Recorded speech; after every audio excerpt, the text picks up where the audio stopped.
this love I know. Oh, what you give to me is not for me to keep. It's for the world to see your love. Every day you're giving me your kindness. Every day you're giving me your love. Oh, with every single breath I am reminded that what you give is more than enough. So I'll give a little kindness, give a little kindness, give a little love away. Give a little kindness, give a little kindness, give a little love away.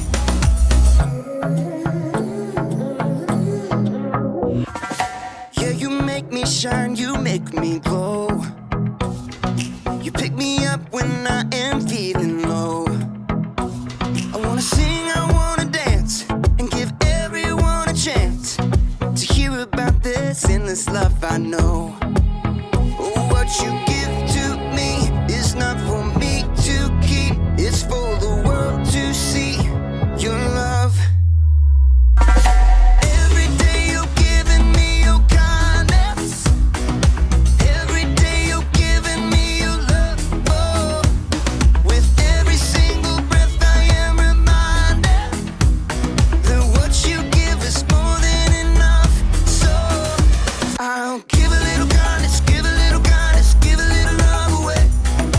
Give a little kindness, give a little kindness, give a little love away. Can't keep it to myself, gotta share it with someone else. Your kindness overwhelms my heart, my heart. Can't keep it to myself, gotta share it with someone else. Your kindness overwhelms my heart, my heart. Oh, what you give to me is not for me to keep. It's for the world to see your love. Every day you're giving me your kindness. Every day you're giving me your love. Oh, with every single breath I am reminded that what you give is more than enough. So I'll give a little kindness, give a little kindness, give a little love away. Give a little kindness, give a little kindness, give a little love away. Give a little kindness, give a little kindness, give a little love away. Give a little kindness, give a little kindness, give a little love away.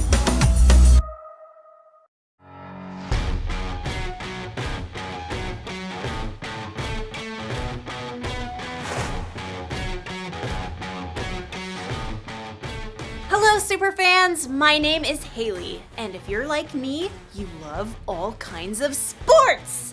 And you love cheering on your favorite people.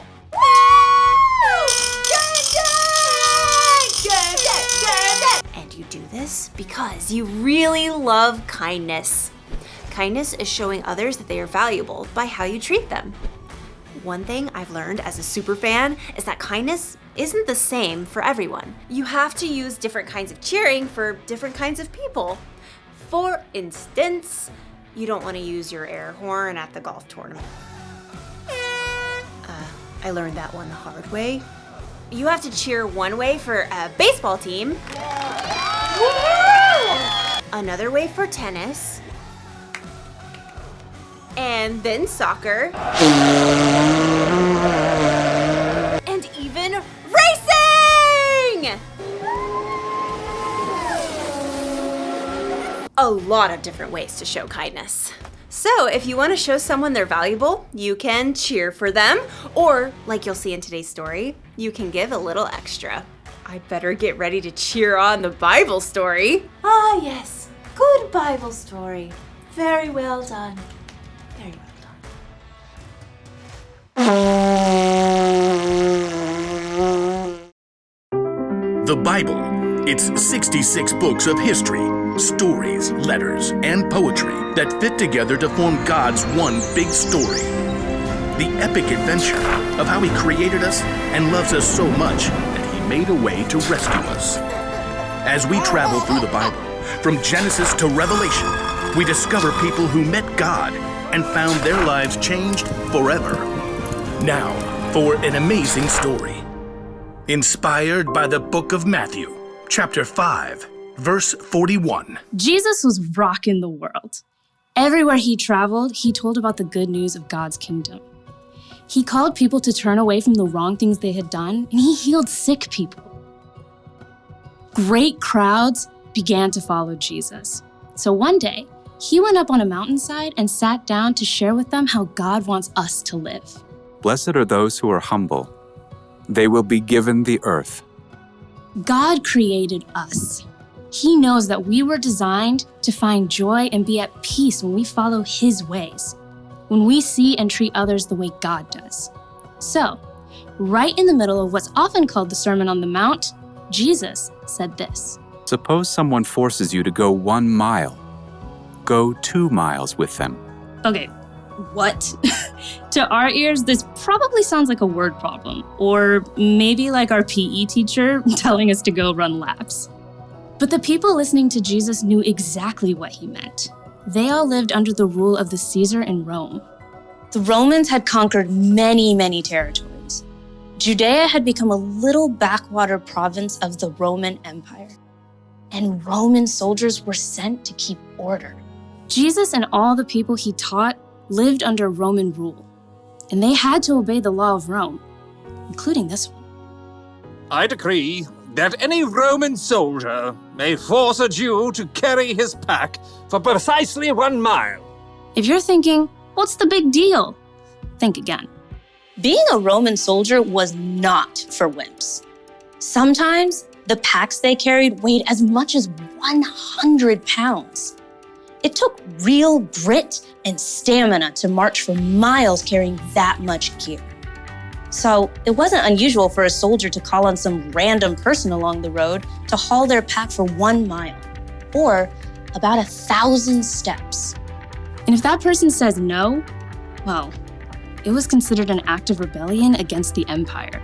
Now, imagine you're an everyday, ordinary, average Joe, or Joseph. You're hiking along the road, maybe you're on your way to Jerusalem, when you look up, and in the distance, you see a Roman soldier heading your way. I don't know about you, but I think I'd turn right around and head back the other way. Or get off the road and head into a grove of olive trees. Or maybe just avoid eye contact at all costs. But maybe none of that works. The soldier stops, calls you out, and you have no choice but to look up. The soldier orders you to take his heavy pack and haul it along for a whole mile. You can't fight the empire. So, you pick up the pack. And it's forward march. You're probably counting your steps the whole way. 58, 59, just waiting until you can drop that pack. 681, 682, holding out until you can get away from this soldier that sees you as scum. 998, 999, 1,000. That's it. You're free. Roman law says that soldier can't make you go more than 1 mile. So you can toss that pack like it's hot and run on home. Except, Jesus says something else. Suppose someone forces you to go 1 mile. Go 2 miles with them. You had to carry that pack the first mile. You didn't have a choice. But now you get to choose. And if you choose to take that pack another mile, it says a lot. It says, I matter. I'm valuable just like you, and I can make my own choices. But it also says you matter. This is a really heavy load you have to carry. And I'm gonna help you not because I have to, but because I choose to. Go the extra mile doesn't just mean go big or go home. Going the extra mile means that you make a choice to help someone, to be kind. You choose an action that says, I'm doing this for you because I want to, not because I have to. And I'm doing this because you are made in the image of God. And that makes you valuable to Him and to me. So, you may not live in an empire, but you can still go the extra mile.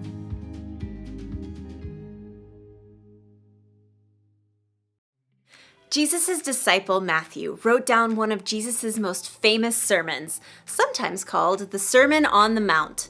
Jesus taught so many things about kindness, like... Let your light shine so others can see it! Woo! Do not judge other people. Love your enemies! And Jesus also said this: suppose someone forces you to go 1 mile, go 2 miles with them. That's where we get the phrase, go the extra mile. Nowadays, people probably aren't forcing you to go a mile, but the idea of what Jesus was saying still works. Going the extra mile means being kinder than you have to be. It means making your bed like you're told and cleaning the rest of your room even if you aren't told. Sometimes it means doing something you know you should before you're told and with a good attitude, but you don't do it for the applause. You go the extra mile because when you follow Jesus, you should be pointing people to him. People can see how much Jesus loves them through the kindness that you show. So here's the one thing to remember today: be kinder than you have to be. Show people kindness even when they may not earn it. Give them a little extra kindness they don't see coming. You can be their super fan.